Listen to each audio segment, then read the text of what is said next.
So,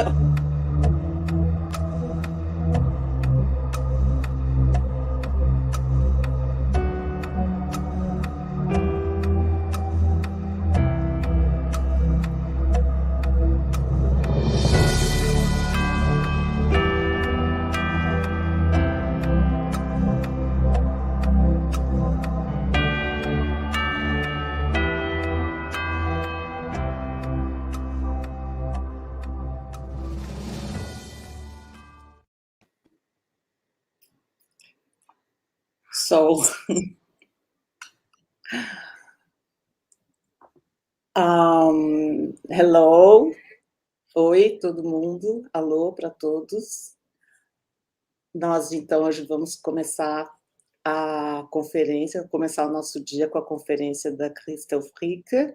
Eu vou fazer só uma pequena introdução ao currículo dela, bastante resumido. A Christel Fricke fez os estudos dela de filosofia na Universidade de Heidelberg e ela é professora do Departamento de Filosofia de Oslo, na Noruega. Ela já fez vários estágios como professora visitante no Arizona, na Humboldt, em Oxford, em Cambridge, Columbia. Já esteve no Brasil, ela conhece com certeza São Paulo e Salvador, porque eu encontrei com ela nessas duas cidades. Ela conhece um pouco do Brasil, já visitou o Brasil, e ela trabalha sobretudo com estética e filosofia moral, e principalmente com Kant. Ela tem muitas publicações, eu vou mencionar apenas 2 livros, Kants Theorie des reinen Geschmacksurteils e Zeichenprozess und ästhetische Erfahrung, além de artigos e uma série de outras produções. A Christel Fricke não vai ler um texto, ela vai falar vai falar mais livremente a partir de uma apresentação em slides que ela preparou. So, Fricke, thank you. It's a pleasure to have you here in our Congress. And okay, you can start. Rosa Gabriela, thank you so much for your kind introduction and thank you for your invitation. It is a great pleasure to participate in your conference. I only regret that I cannot be in person in Salvador de Bahia. I remember my previous visits there with great pleasure. And if you saw the weather here, you would understand that. So today I regret the pandemic even more than I normally do. A Christel está em Berlim agora, apesar dela lecionar na Noruega, nesse momento ela está em Berlim. Okay, so you can start whenever you want. Okay, so my topic is reflective sentimentalism in aesthetics, and I'm going to talk about 2 philosophers who have made major contributions to this topic, namely David Hume and Immanuel Kant. And in order to raise your interest, I shall very quickly go through a list of topics that I'm going to talk about. And I hope you will be a little bit surprised. Now, I'm going to talk about feet and shoes, about Cinderella, about conceptualizing the manifold of perception, including pipes, about searching images, about art, including originally Brazilian art, about food, about archaeology, and about fractals. I trust that this is a rather surprising blend of topics, especially for a philosophy talk. Now let's see whether I can make sense and share my ideas with you. Now, sentimentalism in aesthetics, that is based on the idea that aesthetic judgments about the beauty or the lack of beauty of particular objects of perception are based on aesthetic sentiments. So if I say this is beautiful or this is not beautiful, I do so on the basis of some kind of sentiment. Now, if you choose this approach to philosophical aesthetics, you have to deal with three challenges, and they are interconnected. One challenge I call the puzzle, and both Hume and Kant mention this puzzle. The second challenge consists of identifying aesthetic sentiments as a particular kind of sentiments among many other kinds of sentiments. And finally, the last challenge is to identify proper aesthetic sentiments, where the idea is that the proper aesthetic sentiments are those sentiments on which an aesthetic judge can ground aesthetic judgments that other people have reason to share or to agree with. Now let me start with the puzzle. David Hume writes in his famous On the Standard of Taste, "The proverb has just determined it to be fruitless to dispute concerning tastes. But though this axiom, by passing into a proverb, seems to have attained the sanction of common sense, there is certainly a species of common sense which opposes it." And Kant says, basically expressing the same idea, "Now it is strange that the taste of reflection, which as experience teaches is often enough rejected in its claim to the universal validity of its judgment about the beautiful, can nevertheless find it possible, as it actually does, to represent judgments that could demand such assent universally, and does in fact expect it of everyone for each of its judgments." Now, the puzzle they are both talking about can be explained in the following way. If you walk around and ask people about how they like certain objects like paintings or sculptures or pieces of music or pieces of theater, things like that, you will find that there is a lot of divergence in their likings and dislikings. People respond, they see or hear the same object, but the sentiments they have in response to that are very different. So empirically speaking, there is a lot of disagreement on matters of beauty. On the contrary, when it comes to people's tastes in food, you find something quite different.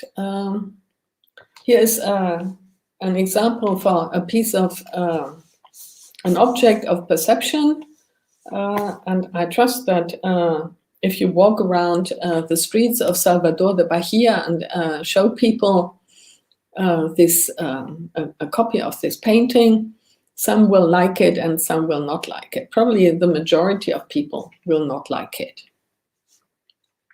It looks a bit untidy. And then if you show this picture, they will probably think something like, well, I can do that as well. What's so special about it? My 3-year-old daughter may have done that.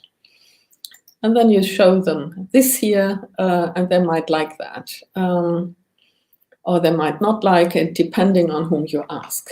Whereas when it comes to food, there are some foods that are quite internationally considered as agreeable. So my guess, don't misunderstand me, I have not done any proper research on the topic, I just make a guess here. I trust that spaghetti bolognese is something that most people like, and you can probably add a vegetarian version to that. And then as a dessert, vanilla ice cream with chocolate sauce and cream is something that many people like, across cultural boundaries, I would say. And then I have another example here. But when it comes to food, there's also divergence.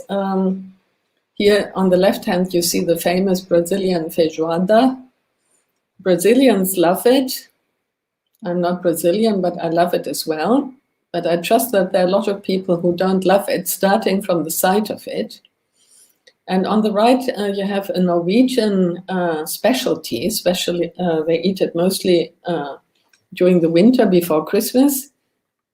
It's called lutefisk, and it's fermented fish, which when it cools down smells like toilet cleaner.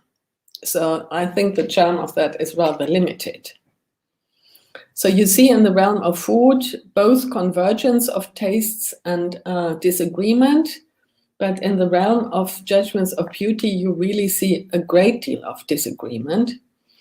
And now the philosophers argue that in matters of beauty, there are judgments that deserve to be shared by all people, whereas in matters of food taste, that is not the case. So basically, you have a discrepancy between your empirical findings and the claims that philosophers make.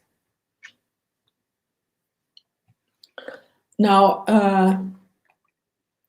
the empirical findings speak for something like aesthetic expressivism. So when people make aesthetic judgments, what they basically do is they express their own personal taste. And no wonder that these tastes do not coincide. But the claim that philosophers make, namely that there are aesthetic judgments that are properly justified so that other people have reason to share these judgments, speaks in favor of aesthetic realism, as if objects had, in addition to their perceptual properties, also an additional property, namely the property of beauty. But aesthetic realism is not the position of aesthetic sentimentalism, but neither Hume nor Kant is an expressivist. So what kind of position do they hold? And one way to answer this question is by referring to what philosophers call response-dependent predicates. Beauty is, according to both Hume and Kant, a response-dependent predicate. Its meaning cannot be accounted for without referring to sentimental responses beautiful objects evoke in those who perceive them. While these responses are stimulated by these objects and their mind-independent perceptual properties, beauty is not among these properties. Beauty is an evaluative predicate. The evaluation of an object as beautiful or not is constituted by the sentimental response of a perceiver, that is, by an aesthetic sentiment. Now, the key question a sentimentalist has to answer is how we can identify among the many kinds of sentiments, those kinds of sentiments which should inform our aesthetic judgments about objects as beautiful or not, of judgments, furthermore, which other people have reason to endorse and to recognize as properly justified. Answering this question represents the second of the above-mentioned challenges. Now let me turn to Hume's suggestion of how to meet this second challenge.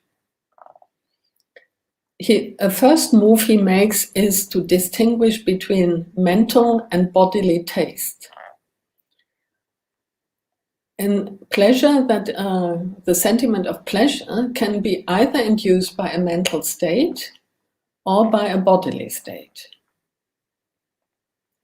And so his claim is that when we look at something and find it beautiful, the pleasure we feel is induced by a mental state, namely by a perceptual state, whereas when we eat something and love the taste of it, what we are responding to is some kind of bodily feeling of pleasure.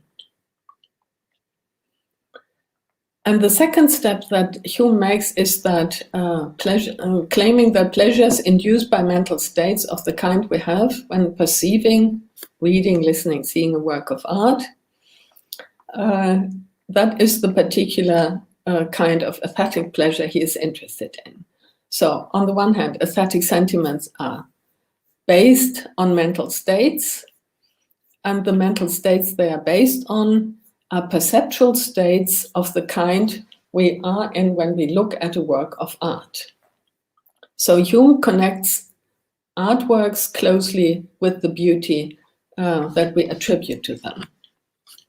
Now, from a modern point of view, the Humean account provokes two questions. What is a work of art, and how do we tell works of art from other objects? And the other question his account provokes is, why is beauty as experienced in an aesthetic sentiment exclusive to artworks? And in order to illustrate the difficulty of answering these questions, I would like to remind you of Marcel Duchamp's famous fountain, which was an object of daily use. It was still handmade, but it was certainly not made as an artwork. And he thereby provoked the question what art was. And ever since he provoked this question, people have discussed this question, and they have, until the present day, not come to a unanimous answer. And in order to illustrate the next point, why would beauty to be found only in artworks? Why cannot beauty be somewhere else as well? And here I have a picture of Ingrid Bergman, the Swedish actress, who is by many people considered as one of the most beautiful people who ever lived. I trust there would be a Brazilian candidate as well, but with my European focus, I couldn't find out who that would be. Sorry about that.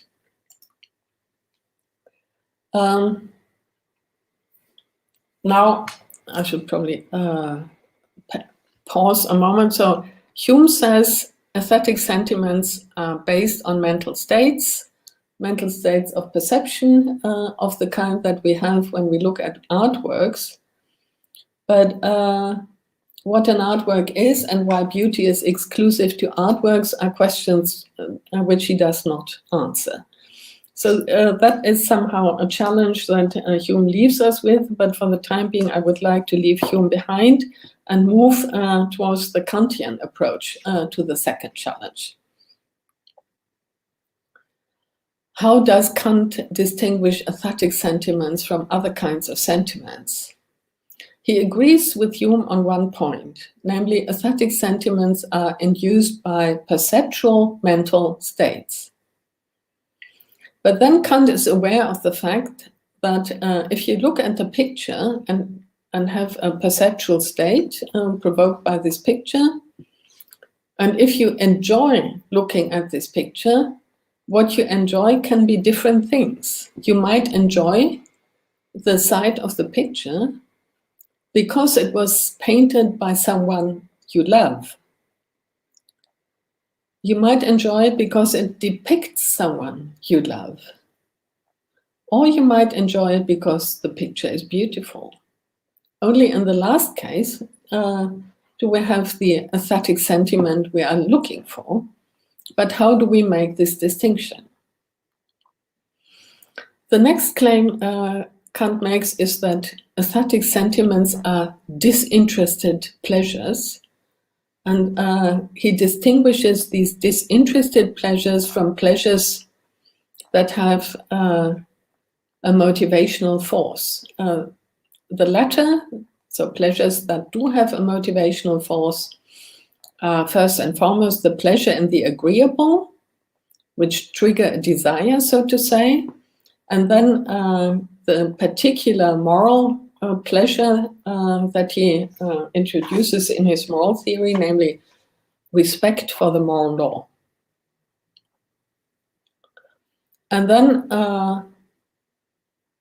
he departs from Hume quite radically when he claims that first and foremost, beauty is to be found among natural objects, not among artifacts.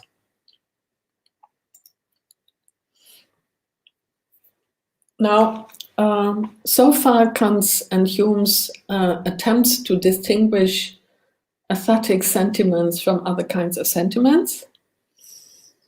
And now we approach the third challenge, namely,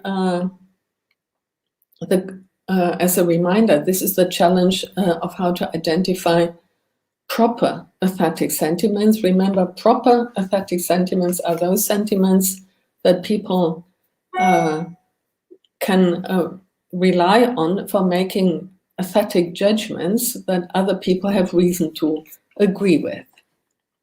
How does Hume identify proper aesthetic sentiments? Now let's have a look. I want to refer to an idea that Peter Railton, a US-American philosopher who is based at the University of Michigan, has made, namely that the experience of pleasure indicates some kind of fitting relation between the world where the object is to be found that triggers the pleasure and the person who feels the pleasure. So if you sit comfortably on a chair, the chair fits your body. And if you feel like, oof, oof, I hope I can get up very soon because the chair bites into my back, then the chair is not fitting your body. So it is a very general claim about what pleasure is, indicating a fitting relation between what the object that triggers the pleasure and the person who feels it. Now, Hume's claim is that my aesthetic sentiment reveals a fitting relation between a work of art and my mind. So here is the quote: "Beauty and deformity are not qualities in objects, but belong entirely to the sentiment. There are certain qualities in objects which are fitted by nature to produce those particular feelings." Now I want to look at the topic of the fitting relation, and so my example is to talk about feet, for which we want to find fitting shoes. I trust that most of you have at some point in your lives been in shoe shops looking for a pair of shoes that fit your feet. So what do? You take your feet as a standard for the fitting relation, and you look for shoes that fit your feet. And evidently not every shoe fits every foot. So that's a very personal choice that you make. And if 3 people walk into the shoe shop who are all of them looking for a pair of shoes that fits their feet, they will probably not choose the same shoes unless they're twins. Oh, 3 people cannot be twins, sorry. Triplets. So you come with your need and you try to find an object that fits your needs.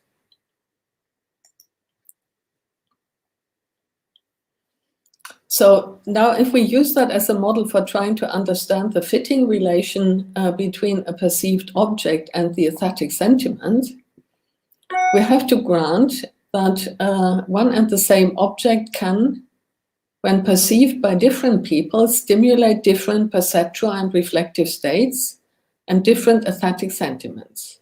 Hume concedes that though some objects, by the structure of the mind, be naturally calculated to give pleasure, it is not to be expected that in every individual the pleasure will be equally felt. So that brings us back to the puzzle I was talking about in the beginning. Not everybody responds with the same aesthetic sentiment to the same object. not even if the object is an artwork. Now think of the scenario of an art gallery. You walk into the gallery, there are paintings on the walls, and you walk probably with some friends, and then the question is, what do you like best, and what do your friends like best? And you will probably not agree on what is the best painting. So some people like this and other people like that. So you choose the artwork, the sight of which gives you pleasure, more pleasure than any other. Like you choose the shoes that fit your feet. Not everyone will choose the same artwork, nor will everyone choose the same shoes.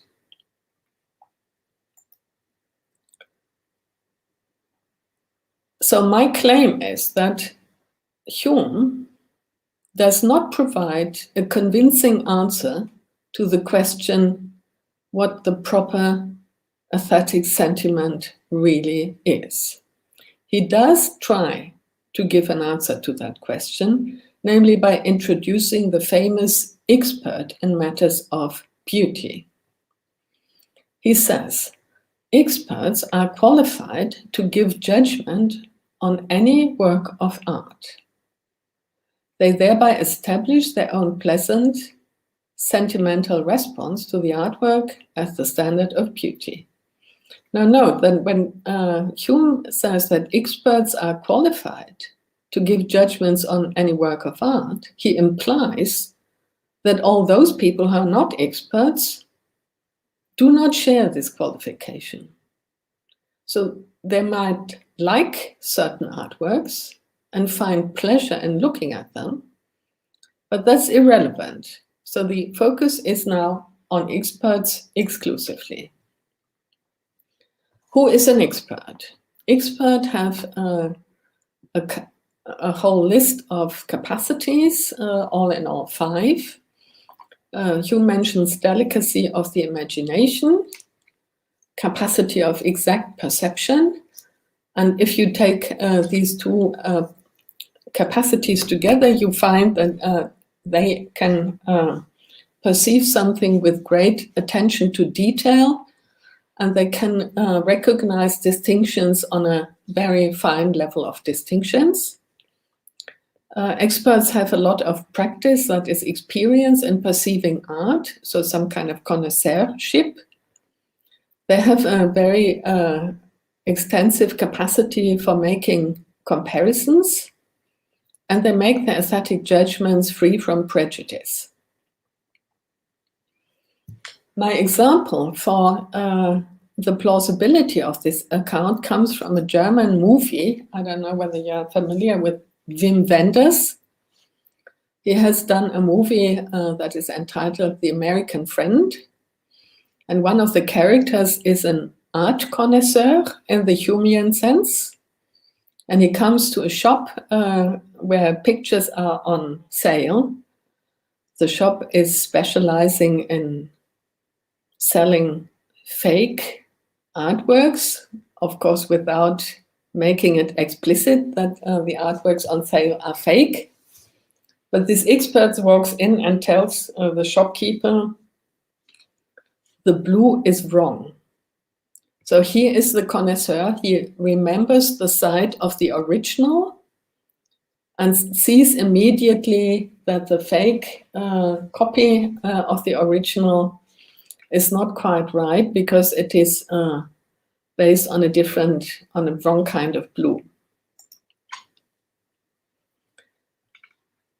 Now, Hume grants that it may be the case that even the experts are not in agreement about which artworks are beautiful and which artworks are not beautiful.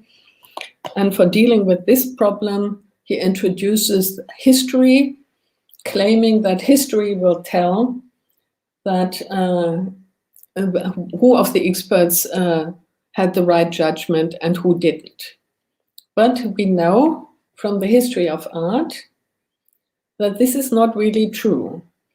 I don't know how this is in Brazil, but in European galleries, these are the only of which I know a little bit, especially the Berlin galleries. There is a very strong trend at the moment to show artworks made by women artists, including some impressively good pieces that were basically unknown.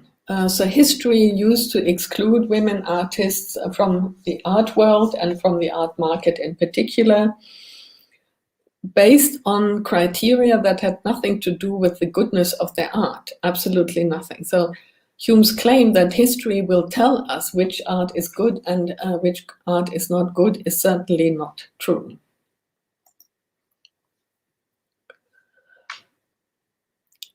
Let me, so for rejecting the Humean account of the expert as an attempt to explain which sentiments are proper, let me get back to my example with the shoes and the feet.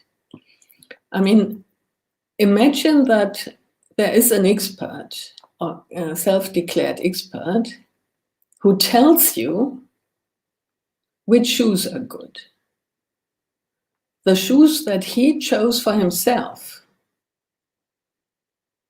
And then you take these shoes and you find them not fitting your feet at all. They may be too small or too narrow or too large, or the heels may be too high for your capacity of walking in high heels.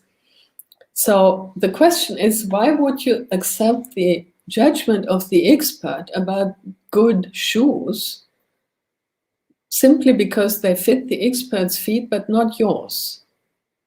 And the expert has probably feet that are uncommonly shaped, probably shorter or larger or whatever, and uncommonly sensitive, just to respond to his special capacities. Why would you want to have feet like the expert has? There is no good reason for that. If you had feet that were uncommonly shaped and uncommonly sensitive, the main consequence would be that most of the shoes that you find in the shoe shops would not fit you. So you're getting desperate about fitting shoes that fit your feet. Now, move from this example of the feet and the shoes back to the Humean expert. The expert responds to certain artworks with feelings of pleasure and judges these artworks to be beautiful. But not everybody is an expert. But everybody can look at pictures and find them beautiful. Why would anybody want to have the mind of the expert? Having the mind of the expert, in fact, reduces the number of objects in the perception of which people can take pleasure. So there is no good reason for people trying to become experts in matters of taste. They would just become picky. Aesthetic pleasure would be a rare occasion for them, and probably they would have to spend much more money for getting aesthetic pleasure. It is much easier to have a simple taste that is satisfied quite easily. Now, my claim is that Hume cannot explain why the expert in matters of taste is not merely a trendsetter who, for reasons of sociology, puts himself into the position of an expert and impresses people so that people follow him without there being any reasons at all for their doing so. Now think of the case of Cinderella and her stepsisters. You are probably familiar with this fairy tale. There is the prince who has found a shoe, and he's looking for the girl who has lost the shoe. He knocks on the door, of the house where Cinderella lives with her stepmother and stepsisters, and looking for the girl, and the stepsisters want to demonstrate that it is them who the prince is looking for. So they cut their feet. Why do they cut their feet? To fit them into the shoe that the prince is bringing. Not because they can't find any other shoes for them to walk in, but because the cutting of the feet and the fitting of the foot into the shoe comes with the promise of marrying the prince. Now, if you use that as a model for Hume's aesthetic expert, there is the question, why would anyone want to become an expert in matters of aesthetics? There is no prince waiting for those who have become an expert and marry them. So Hume does not have a proper answer to that question. Now turn to Kant. And as I already announced in my title, you can anticipate that Kant has an answer to that question. What is the proper aesthetic sentiment? So if I rely on the Cinderella model again, so Kant has an explanation of why the sisters want to adjust their feet so they fit the shoe. There is something waiting for them there that is somehow analogous to the prince who wants to marry the girl who can fit her feet into the shoe. Kant's basic idea is this: we all want to acquire factual knowledge, as much and in as much detail as possible. The prospect to achieve this aim is worth the effort of training our mental capacities. These capacities allow us to experience beauty. The experience of beauty takes the shape of a sentiment of disinterested pleasure. It reveals a fitting relation between the human mind and its cognitive capacities to the world as an object of empirical knowledge. Now note, the fitting relation here is not the fitting relation between my mind as it happens to be with its particular preferences and dislikings, but it is the human mind as a mind defined by certain cognitive capacities. And Kant's claim is, of course, these cognitive capacities we share, at least the disposition to have them, and we are just encouraged to train them properly.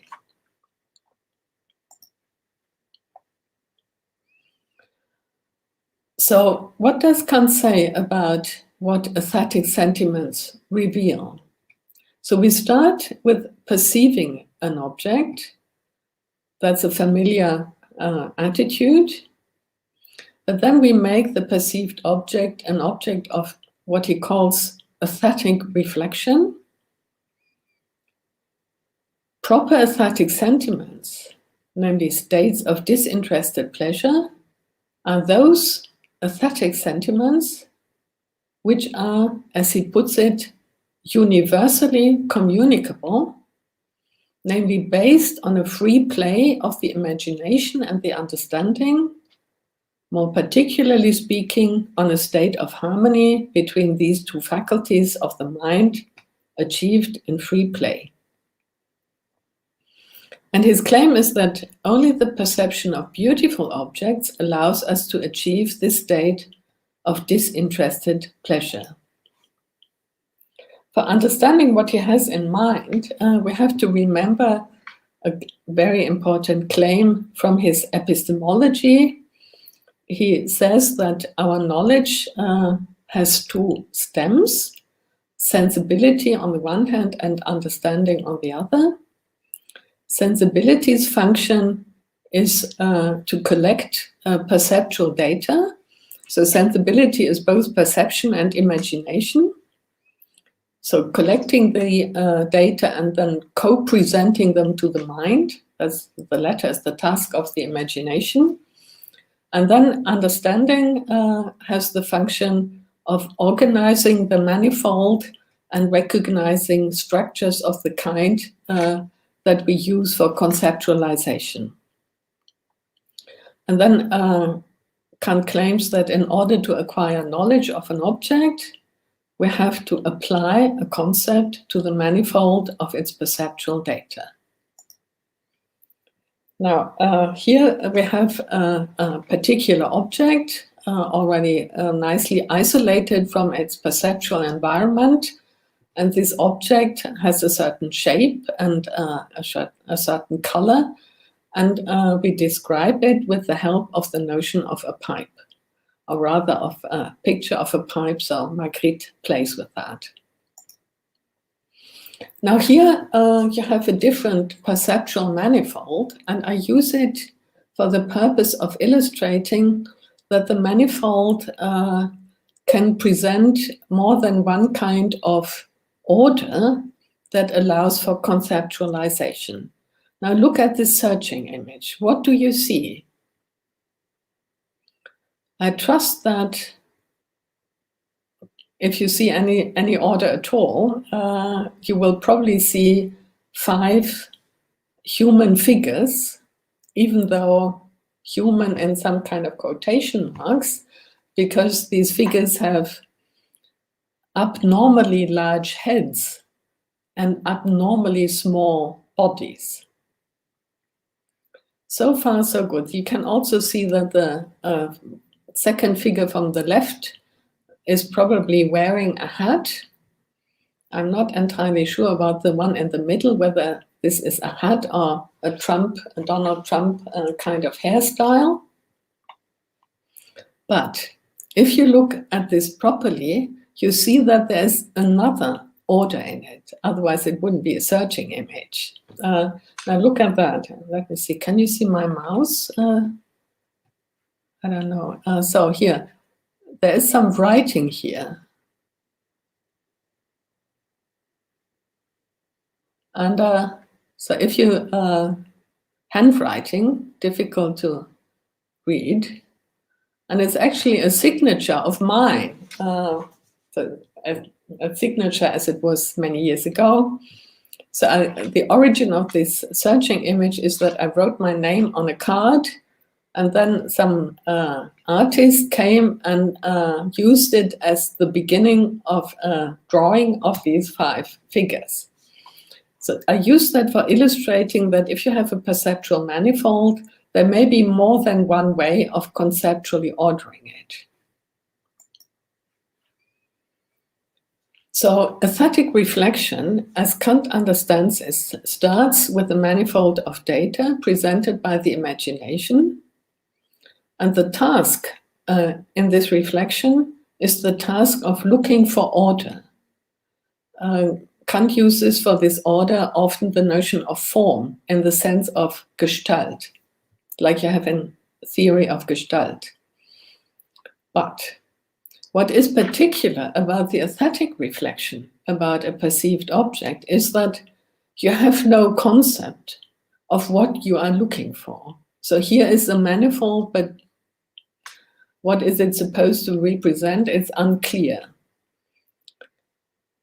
Since you don't know what you are looking for, you have to keep your attention on all the elements of the manifold.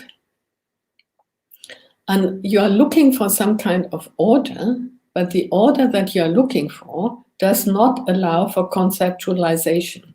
So it is not the kind of order that you have when you say, this is a pipe.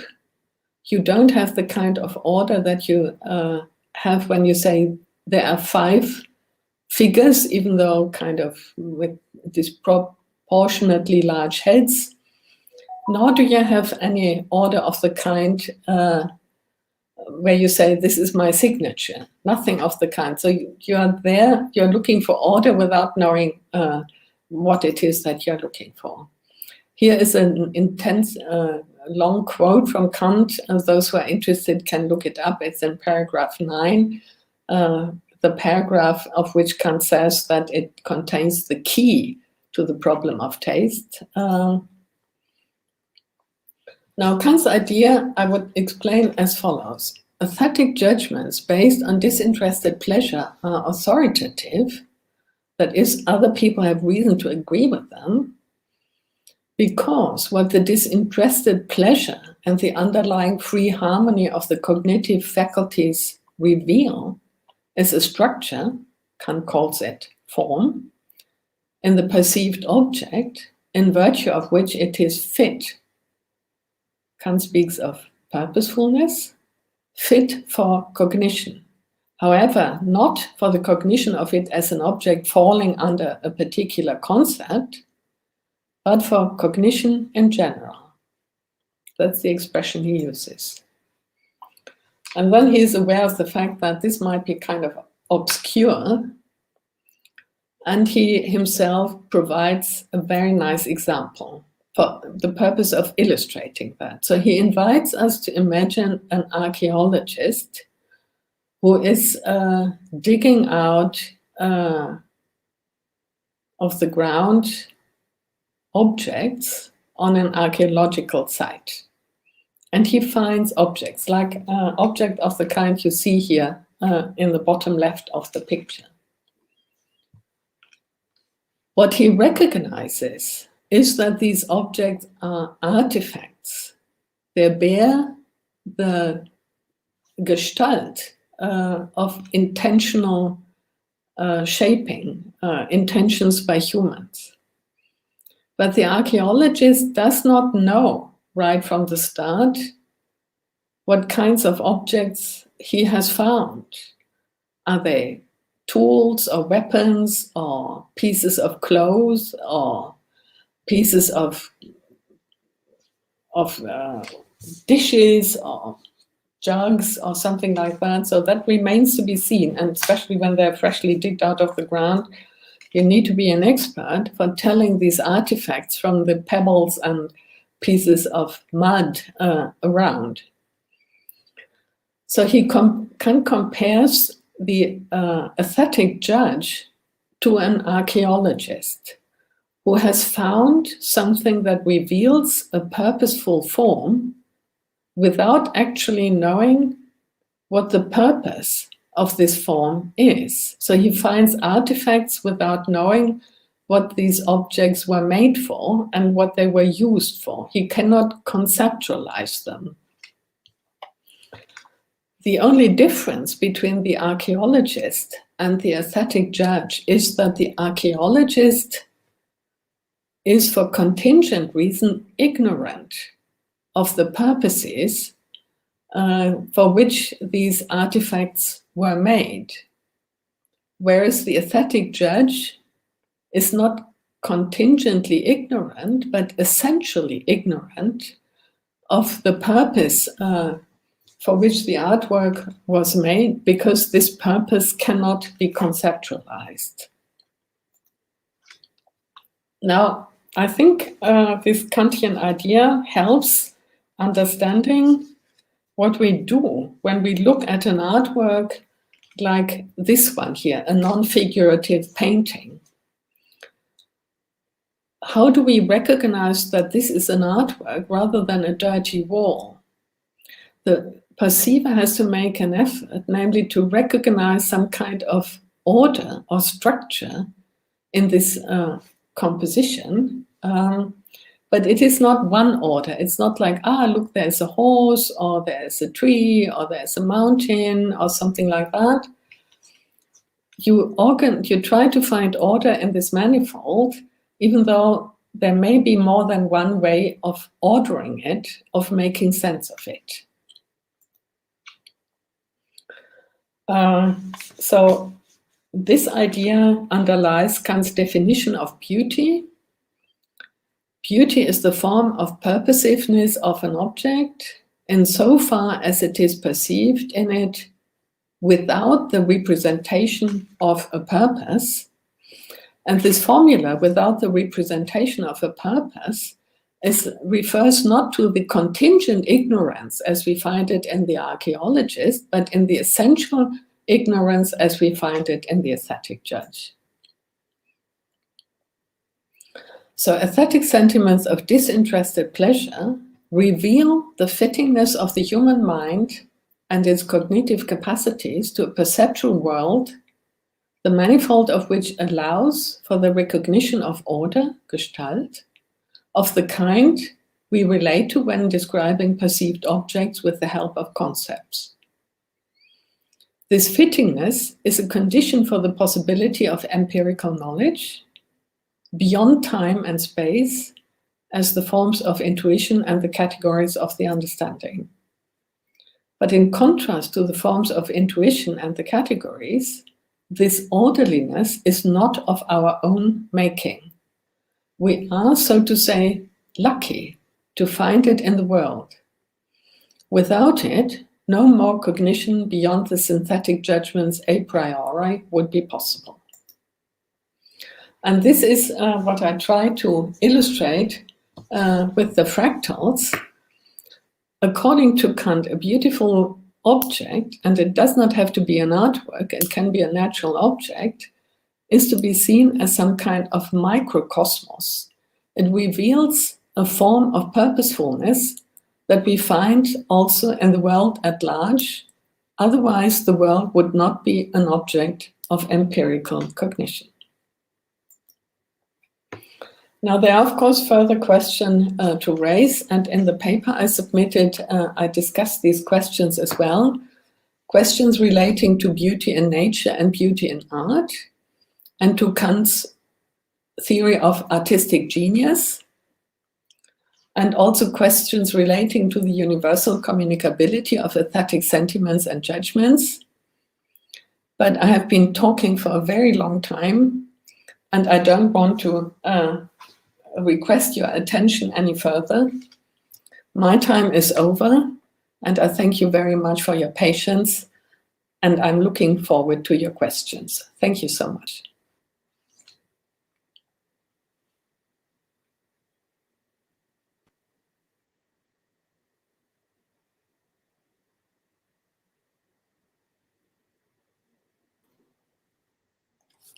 Hi.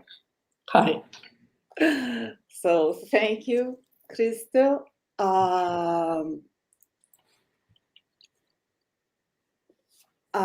want to make a question, as we don't have any questions now.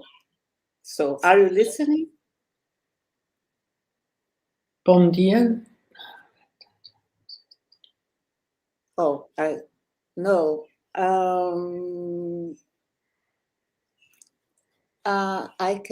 I don't see any question. I would like to make a question.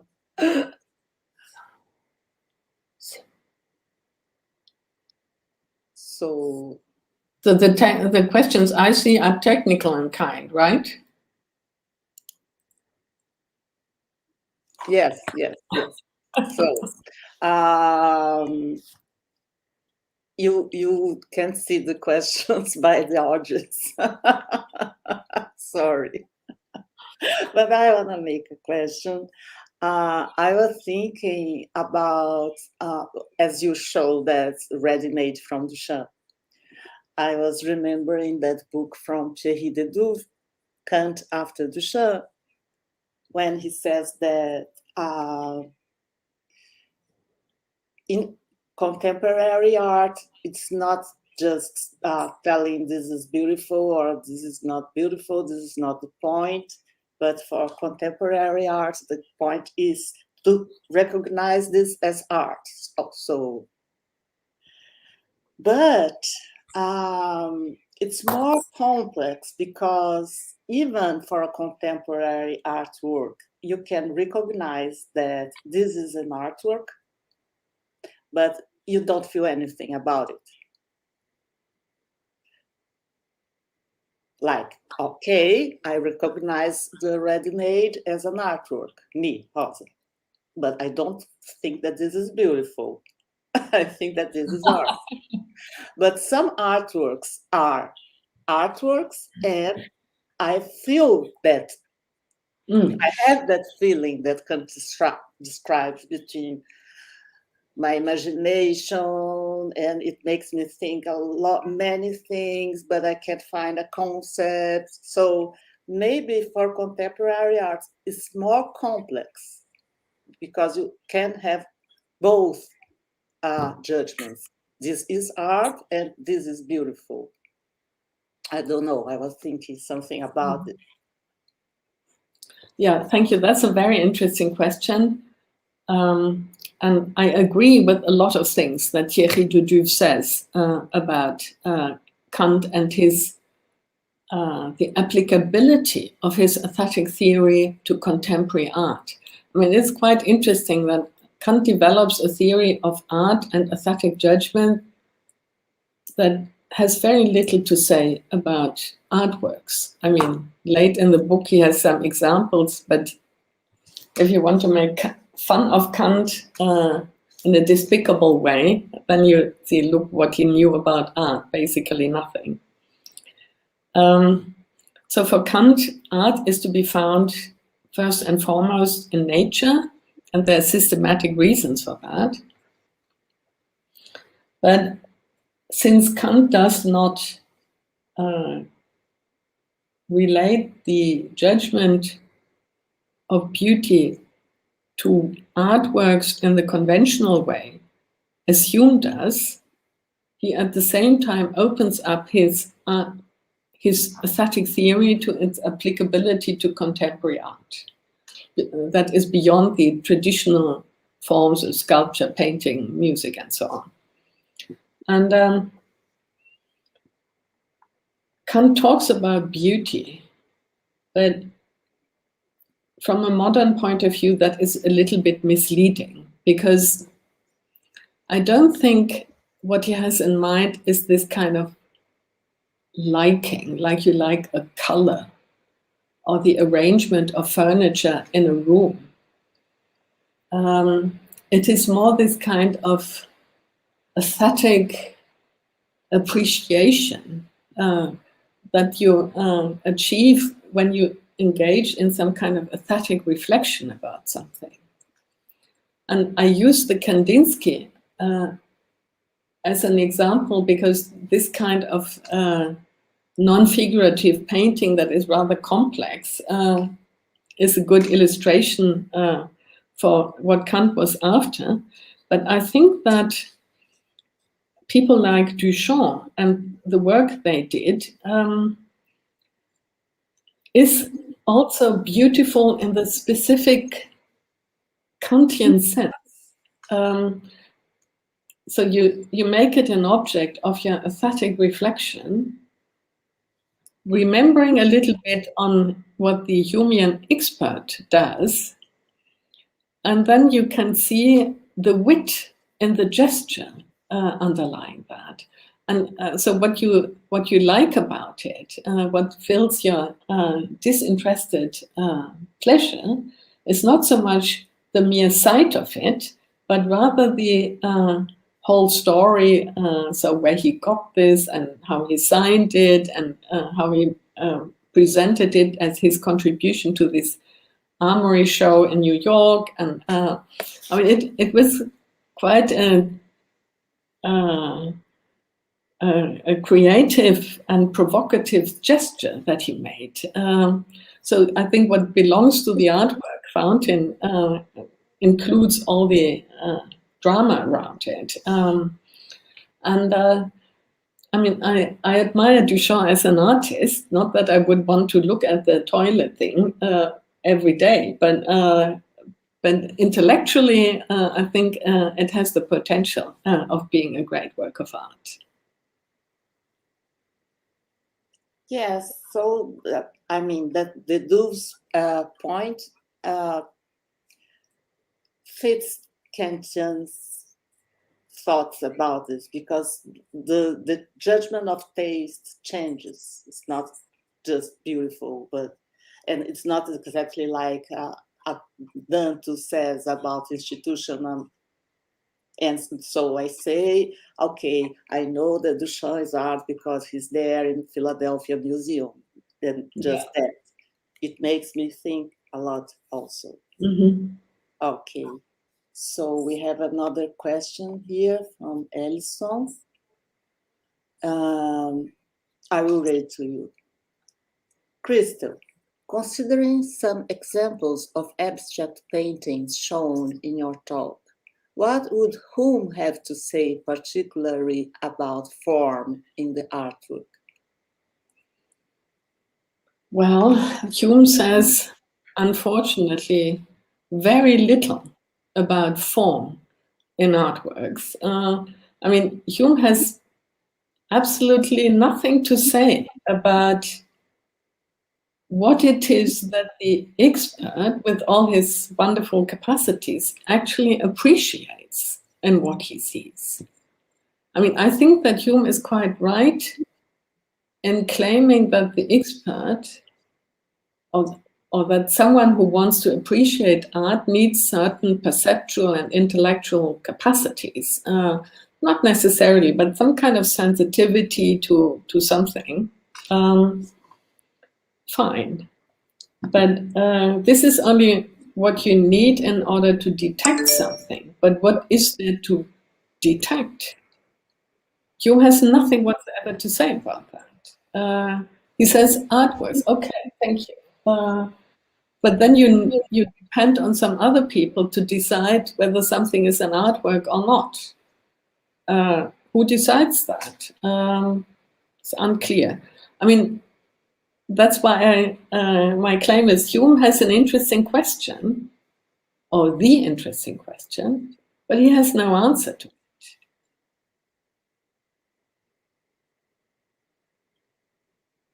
And so what would he say about form in art? I don't know. He didn't say anything.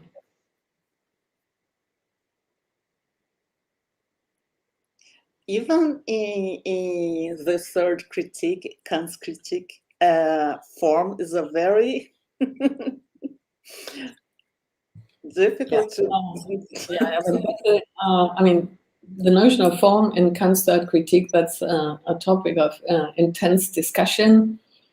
I tend to think that the best way to approach it, when he talks about the form of purposefulness, is to think of Gestalt. So something is taking shape.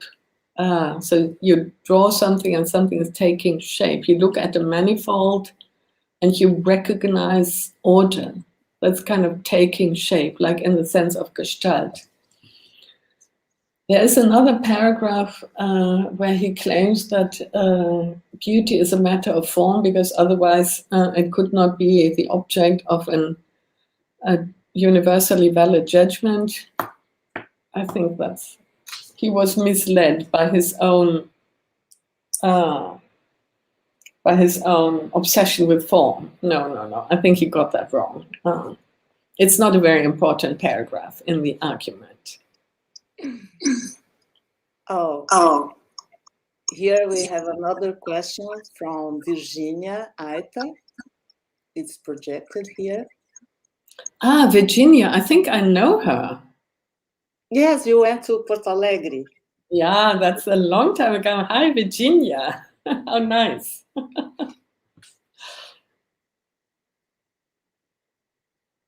Okay, would you say that in this view, Greenberg's reason is actually based on Hume's taste?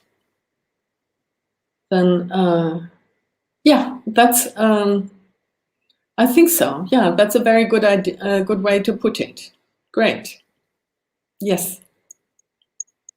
And I mean, Hume's conception of taste is vulnerable to everything that Pierre Bourdieu says about taste. That people develop taste as a way to distinguish themselves and identify themselves as members of certain classes. Hume has nothing whatsoever to object to that claim. Kant says, no, that's not all there is. But Hume, what can he say? Well, probably that's what goes on.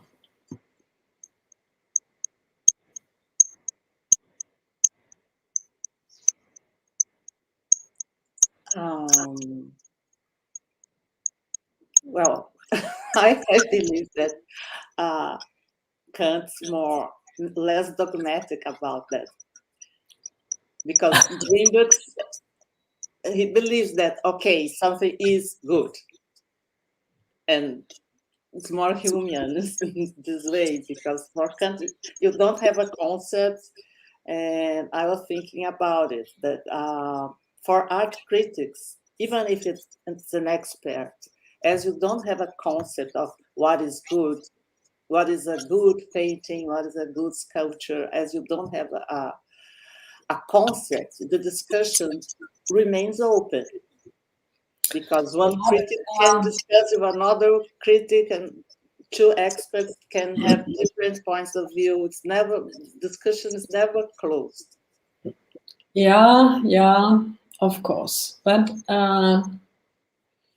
when both Hume and Kant operate with the concept, namely beauty, only that this is a very thin concept. It has hardly any content beyond this kind of aesthetic appreciation. And I mean, people like Frank Sibley have made attempts to fill this notion with content, but not very successfully. And but I think it would be quite premature to conclude from that we cannot justify our aesthetic judgments. And Kant paves the way towards a justification that is not dependent on a content-filled rule. Like Sibley, a vase is elegant when it is pink and whatever. What Kant does is not like it has to be, so a painting is beautiful if it is 30% orange and 50% blue or something like that. He would never say anything like that. But what he offers is a procedure of reflection, a way of looking at something and of discovering things. And I had a very nice experience with Virginia many years ago during my very first visit in Porto Alegre. I was lecturing on aesthetics, and stupid as I am, I came with a lot of examples from European art history. And then my Brazilian students, but Christel, we have artists in Brazil as well. Yeah, of course. And that's actually where I encountered for the first time the work of Karin Lamprecht, the artist, the Brazilian artist, or German Brazilian artist I mentioned. It was Virginia who introduced me to her. And then we also went together to an art show in Porto Alegre, and we looked at things together, and we could talk about what we saw, and not like, look, it's pink or it's elegant or something like that, but rather look at it this way. Can you see this connection, this structure, this use of material? How is it related to the form? Something like that. So it's not like subsuming an object under a concept. It is more like sharing a way of looking at something and thinking about it. And Virginia, probably she remembers, so she can help explaining.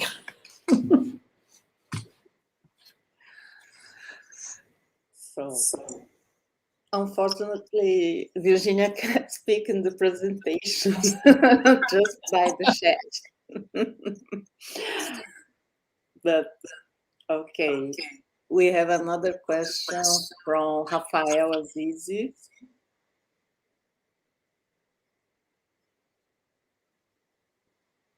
Let's see, okay.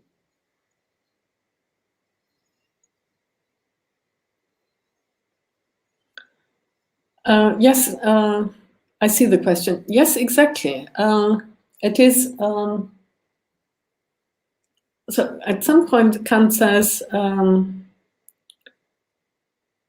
when we make an aesthetic judgment, we are somehow relying on a rule, but it is a rule that you cannot articulate. So So the rule is rather engage in an aesthetic reflection, look for the form of purposefulness, and then there may be more than one form of purposefulness, but you will never say, okay, look, it is 30 centimeters from this to there, and I mean, a very careful conceptual description will not bring about what is beautiful or purposeful about it. That's like the famous open question argument. You have a full description, and the question whether the thing is beautiful is still an open question, because you have to develop a sensitivity for the kind of orderliness that is beyond the conceptualization. Expression without expressivism. Yes, that's a very nice way to put it. Yes, there's expression, the revelation of orderliness beyond the conceptualization. And it's certainly not an expressivist position, because our aesthetic reflection basically reveals a certain kind of structure that is to be found in the object, even though it takes a human mind to enjoy it. Yes, that's a very nice way to put it. Expression without expressivism. Great.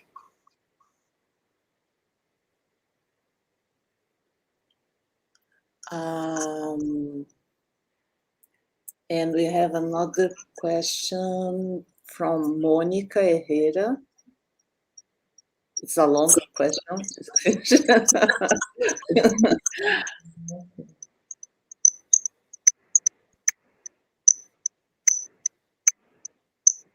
Let me see. So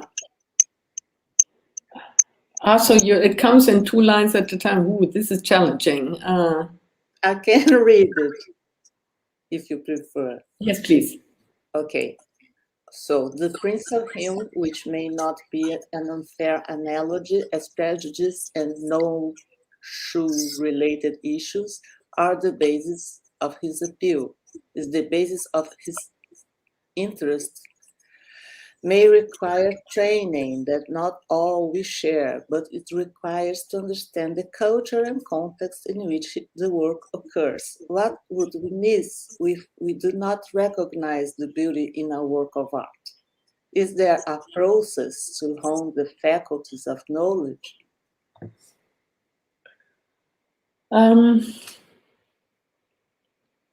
What would we miss if we did not recognize the beauty in a work of art?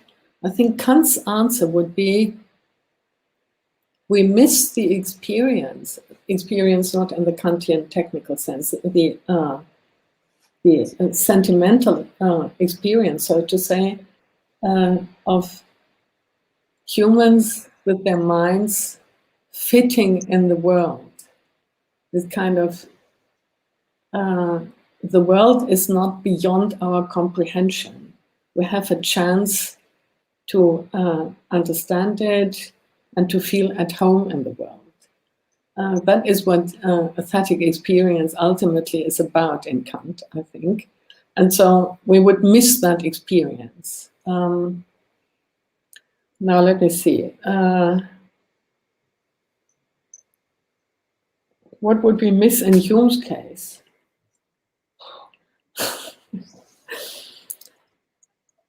As you have realized, I'm not.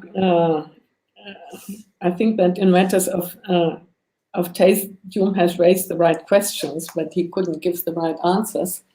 And one of the answers he can't really give is, what do we miss if we don't experience beauty? So we are not experts. What do we miss if we're not experts? Basically nothing. And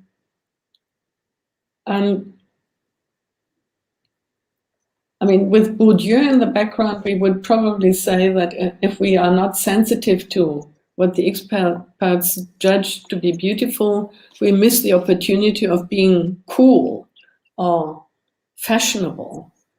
So we miss the opportunity of, when we travel to Italy, of buying the right artworks so that we can show off when we come home. I mean, that's sociologically, it's very important to be cool and look great and knowledgeable or something, and come back home from Italy with the right artworks. But otherwise, nothing.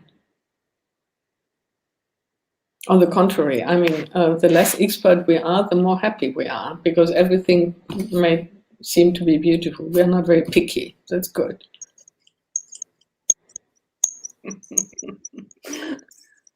Maybe. Okay, is there a process to hone the faculties of knowledge? Yes, yes. I mean, especially when you, with the Kantian account in the background, look at an artwork, for example, a painting that is figurative, then you have to make an effort not to reduce the artwork to the figurative representation, and kind of keep your gaze on the surface and look for a different kind of order. So composition, structure of lines beyond the figurative order, color contrasts, shape contrast, things like that. And that needs training. I mean, most people are so obsessed with conceptualization that they have forgotten that there is more to see in a painting than just the figurative order. These are the people who get so desperate when the painting gets non-figurative, because then they feel like, what is that? That's a dirty wall. So you need to train a little bit. That's why I brought in these searching images. They are supposed to illustrate what you're supposed to do.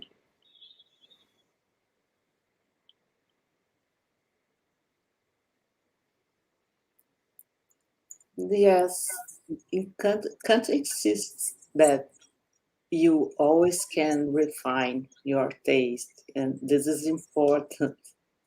Yeah, and I mean, what Hume talks about, this kind of cultural knowledge, contextualization, that has room in the Kantian picture as well. There's no problem at all. I mean, the sense making, sometimes the artwork as such, the Duchamp's fountain would be an example for that. If you see the object and know nothing whatsoever about it, then you miss the point. So sometimes you need this cultural context, historical background, concerns of the time in order to see the gesture. I mean, Duchamp is an artist whose work you can appreciate only if you have quite a lot of background knowledge. Whereas there are other pieces where you have a lot to work with, even though if you know nothing about the context. So that there are different ways of dealing with that. But Kant's theory is also open for aesthetic appreciation of things that are not artworks.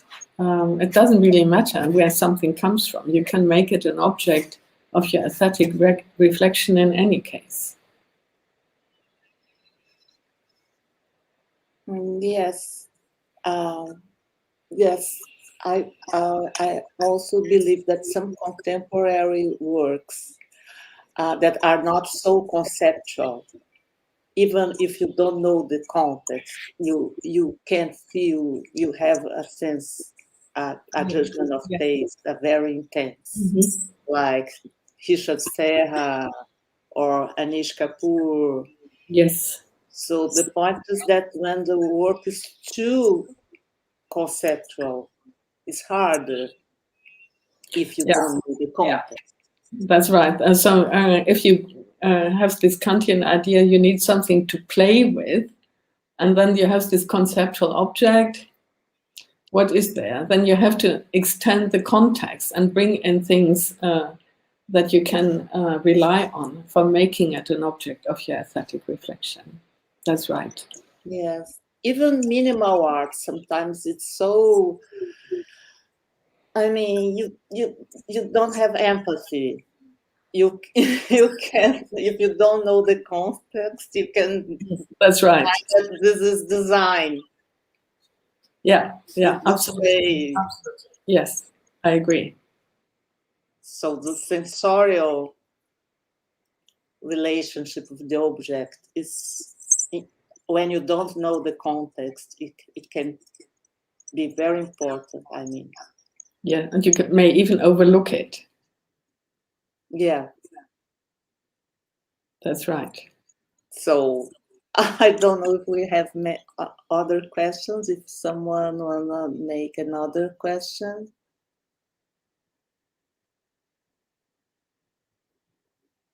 It seems that we don't have more questions. So, Christel, I loved the conference and this opportunity to talk with you. You are very generous. I remember that we talked a lot about my thesis here in Salvador. Yes, I remember with pleasure. Yes, yes.